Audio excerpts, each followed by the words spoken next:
৩৩০ দুষ্কৃতিকারী চট্টগ্রামে ঢোকায় নিষেধাজ্ঞা। সিএমপির তালিকায় সাবেক এমপি মন্ত্রী ছাড়াও আছেন এক বিএনপি নেতা।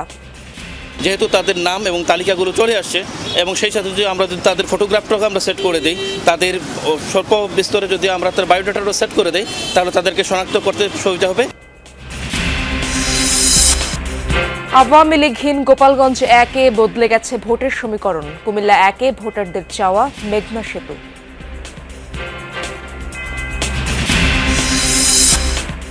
তারেক রহমানের সাথে সারা কুকের বৈঠক সহ ৩ দেশের রাষ্ট্রদূতের সাক্ষাৎ। বাংলাদেশের উন্নয়নে পাশে থাকার আশ্বাস। ইসলামী আন্দোলনের সঙ্গে সমঝোতার আর সুযোগ নেই জানালেন মামুনুল হক। এখনও হাল ছাড়েনি জামায়াত। ৪৭টি আসন আমরা রেখেছিলাম, তো সেই আসনগুলো সম্পর্কে আমরা লিয়াজো কমিটিকে দায়িত্ব দিয়েছি। লিয়াজো কমিটি যেটা আছেন তারা সেটা বিষয়ে আলোচনা করছেন।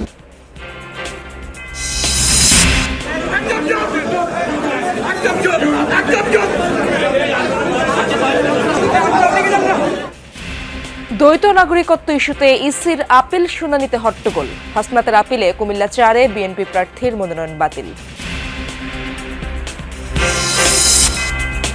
রোজা ঘিরে বেড়েছে বিদেশি ফল আমদানি। শুল্ক না কমালে স্বাদ নিতে পারবে না সীমিত আয়ের মানুষ, বলছেন ব্যবসায়ীরা।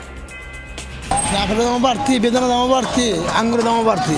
বাজারে দাম বেশি হওয়ার কারণে চাহিদা কম। সামনে রমজান আসতে ঠিক আছে, তখন মনে হয় একটু বাজার চাঙ্গা হবে। আইসিসির সাথে বৈঠকে আবারও নিজেদের অবস্থান স্পষ্ট করল বিসিবি। ভারতে বিশ্বকাপ না খেলতে অনড় বাংলাদেশ। গ্রুপ পরিবর্তন নিয়ে আলোচনা।